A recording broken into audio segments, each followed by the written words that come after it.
Next up is a briefing on how hardware startups uniquely benefit from government funding.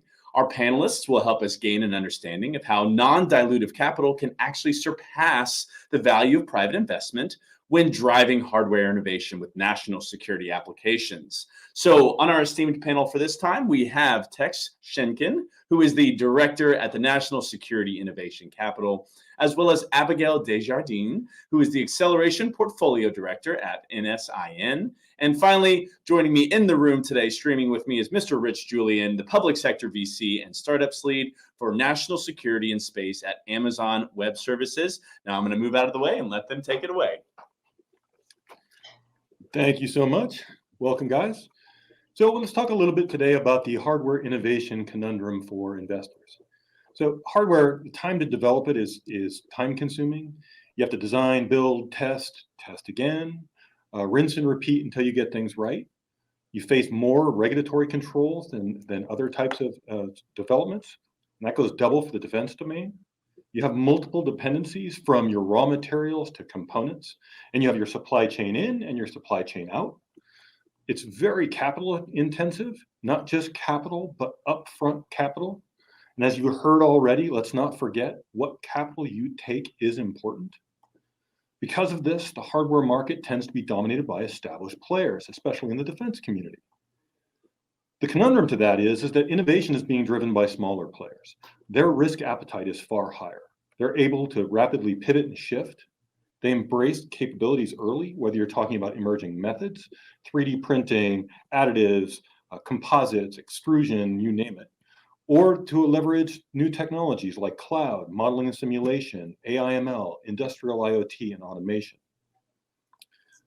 But these companies need to raise capital to enter this market and compete.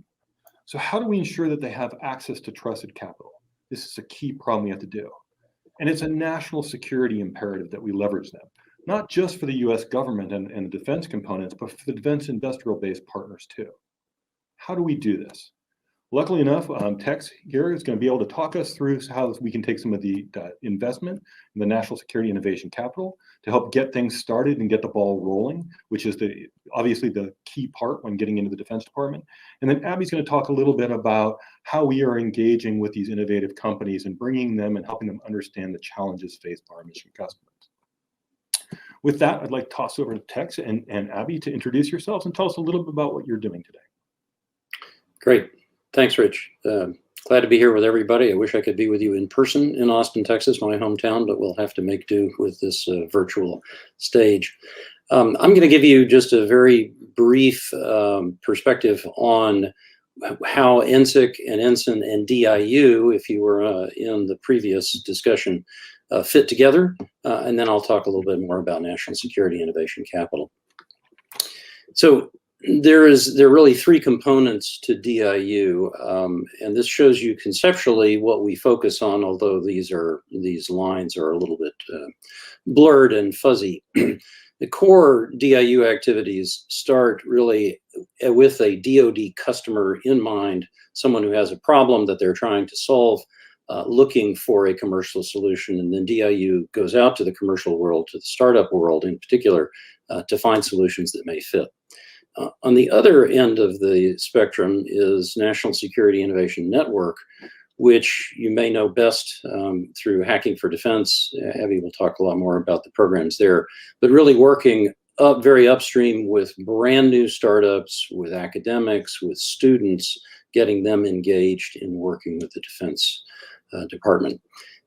NSIC, National Security Innovation Capital, sits kind of in the middle. We really focus on startups that are already incorporated.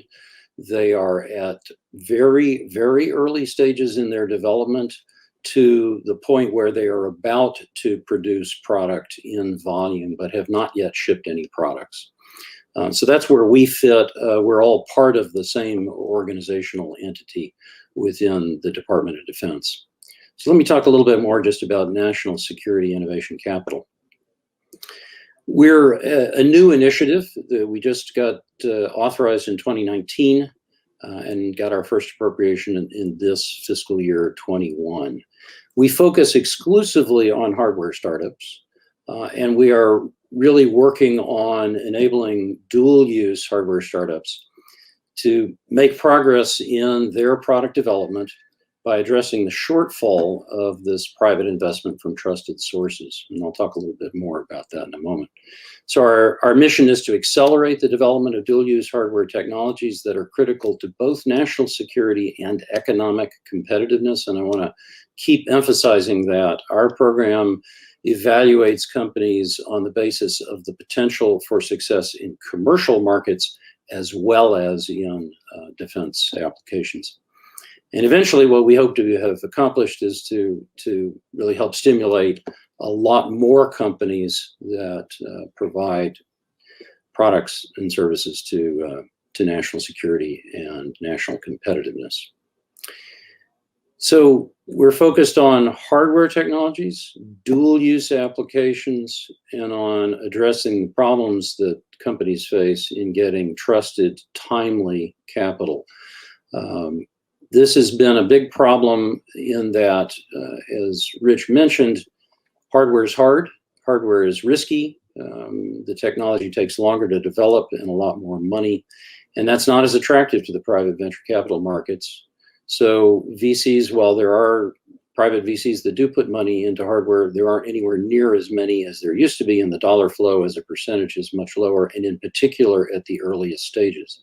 That's left the door open for adversarial capital. By that we mean money that flows from organizations that fundamentally represent national government interests of China or Russia or Iran or other countries.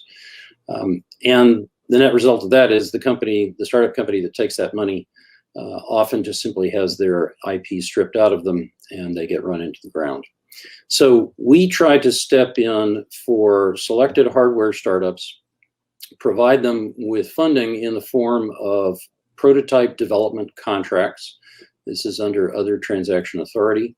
And we're just simply providing it to help the company get their product development done as quickly as possible. And it's non-dilutive. So you don't give up any equity when you take funds from NSIC. And we find that this has been very attractive to the companies that we have worked with.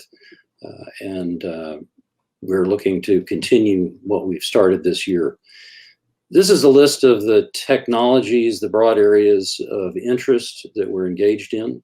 What I would suggest is that if you have something in one of these areas, you could go to nsic.mil, which is our website, and look at how our process actually works and the opportunities that you might have.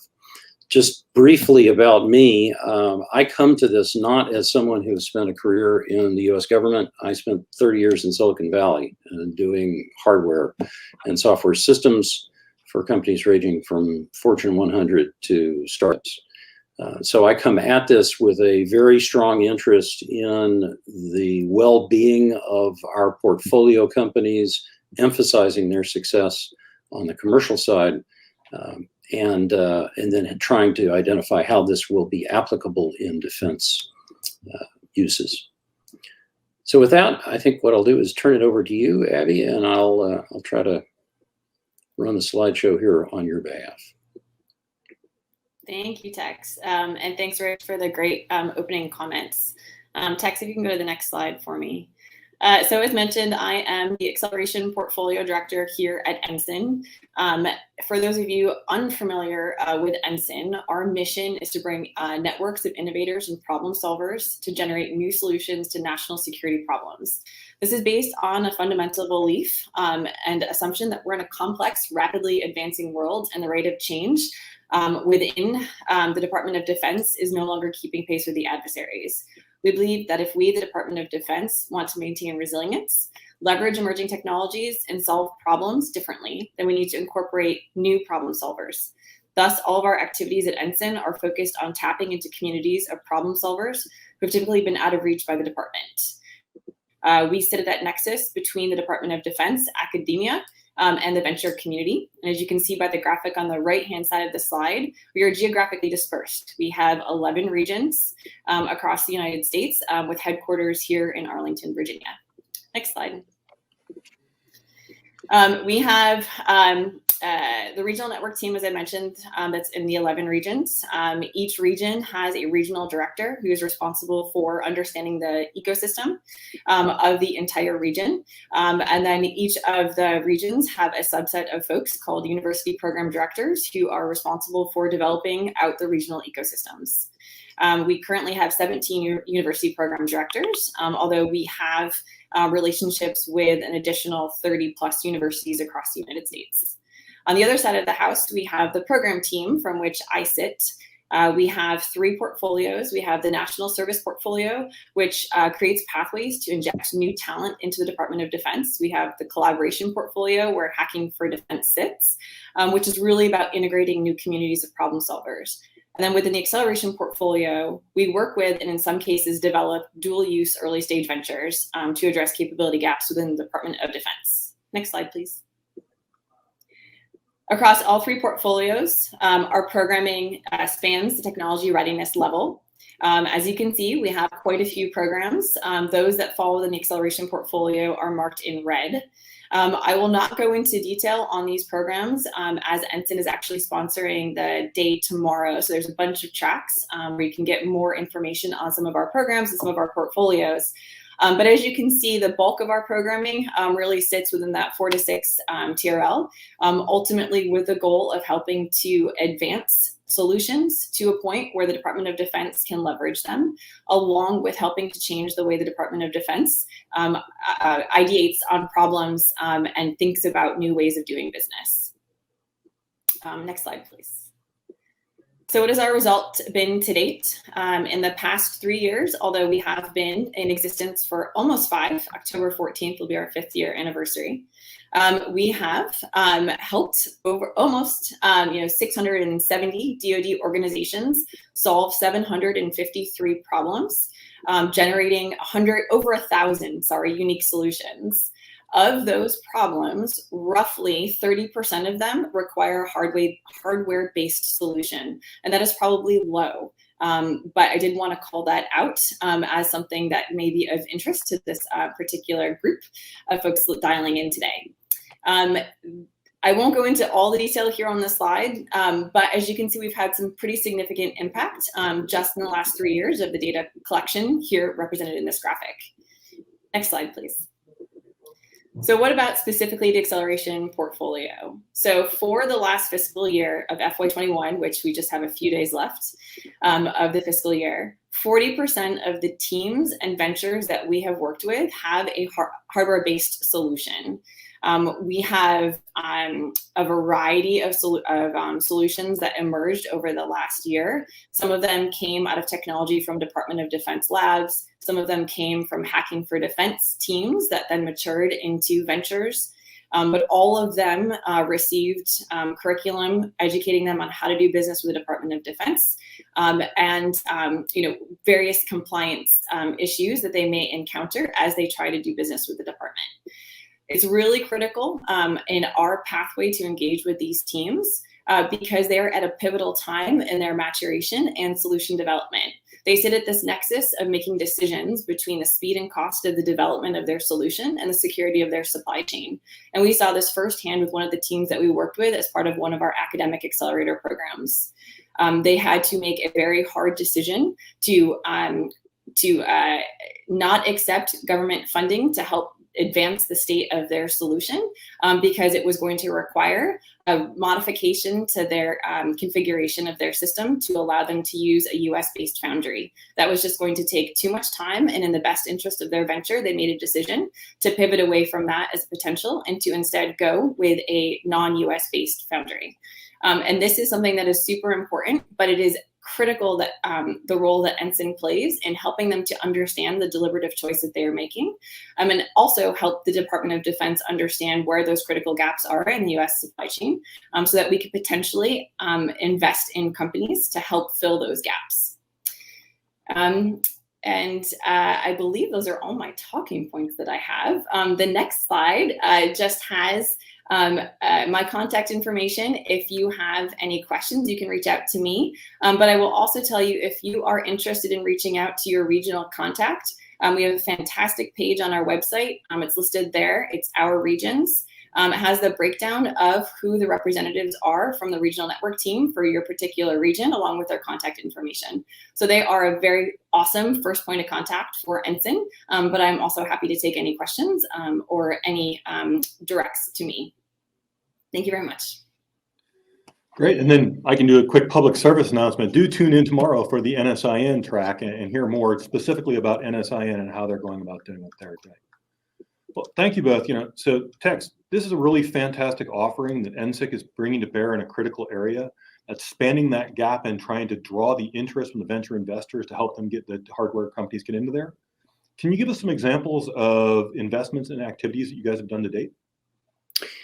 Yeah, so we received our first appropriation from Congress this fiscal year 21. We got $15 million, and we launched our website at the beginning of March. In the course of the subsequent months, we received 100 submissions from different companies. We ultimately down selected to 9 companies that we put on contract, and we just wrapped up the last of those last week. They range from very early stage, a couple of them have just recently been incorporated, to some companies that are fairly close to shipping sample quality products in preparation for full production. A couple of examples you saw on that last slide that I showed the different areas of technology interest.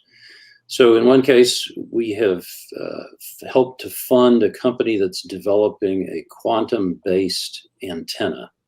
It's a remarkable technology, and it will have enormous potential benefits in both academic and research facilities, as well as in commercial applications and in defense applications, because it holds the potential to be able to scan a very wide range of frequencies simultaneously and to identify directionally where they are coming from. And you can imagine in a warfighting environment, the ability to identify where adversarial signals are coming from would be a big boost. Different kind of thing entirely. We have helped a company that has just come out of stealth mode recently, developing lithium sulfur battery technology. And our help to them was to double the capacity of their initial prototype production facility or qual unit production facility so that they can ship more qual units to commercial and defense customers for evaluation purposes. So those are just 2 examples that, one is in a communications related technology and sensing. Another one is in the energy storage space. Fantastic. They both have very apparent defense usages there. So Abby, I want to flip that question around a little bit, given how many things that NSIN has been helping here. Can you give us examples of some of the mission customers that you've helped to engage with to find solutions and bring innovative companies to? Sure. As mentioned, we have worked with a lot of DoD customers within the acceleration portfolio the last 5 years. Our database is tracking that we have engaged with 683 DoD mission partners. So it's quite expansive. Of most recent, and actually I think they spoke today, we have worked with NGA to help them find solutions for their technology focus areas. And we have done that in a couple of different ways. But it spans the gamut for those of you who didn't have an opportunity to listen to the session just a few hours ago, I think. Looking at artificial intelligence, looking at alternatives to GPS, just the huge gamut of things that they're looking to find solutions to help them. And then also 5G. So we've worked with the Marine Corps and the Navy on helping them to understand 5G technology, setting the stage for the future, along with UAV technology is one that we have coming up with Naval X and NPS, just to give a couple of examples. Love the 5G one. We participated in that and had fun doing that too. So one of the challenges, NSIN is growing so fast across the US and they're engaged across multiple mission areas. As you mentioned, you got 11 separate regions. That can be really daunting to a startup or an early stage company trying to figure out who to talk to, who's interested in my kind of technology. what is the best way for a company to begin to engage with NSIN? Should they look for a technology piece, or should they connect to their local piece? How should they go about doing this? Yeah, it's a fantastic question. So I think that, for a well-known, well-established venture, meaning that it's got, a good solution, I think keeping apprised of our events. So, upcoming accelerators that we're launching, we post on LinkedIn, we post on our homepage on the events tab with ample time for companies to apply to participate in those particular programs. So along the way, they'll receive traditional accelerator curriculum, but they will also be exposed to DoD customers to help them understand the DoD problem set as it relates to that particular mission area that we're recruiting for. If you do not see a particular event that's coming up that has a mission problem area that your solution will help address, reaching out to your regional network team representative, which can include the university program directors or the regional directors, to let them know about your solution so that they can keep you in mind for future programming. I think is a great place. We have a newsletter that folks can sign up for so they can be apprised of upcoming opportunities as well. Great, thanks. Tex, a similar question to you. So not only how does a company go about the best way to engage with NSIC, but what if a mission partner has, a mission organization has something that they think you can help them with, a technology company that they'd like to get moving forward? So engaging with NSIC is really pretty simple. You go to the website I mentioned, nsic.mil. The information you need to determine whether what you are working on is potentially of interest to us is right there with the technologies of interest. We describe in pretty good detail the actual process that you would go through.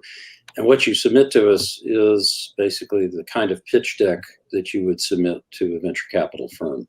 So it's pretty easy to find us. We're just right there on the website.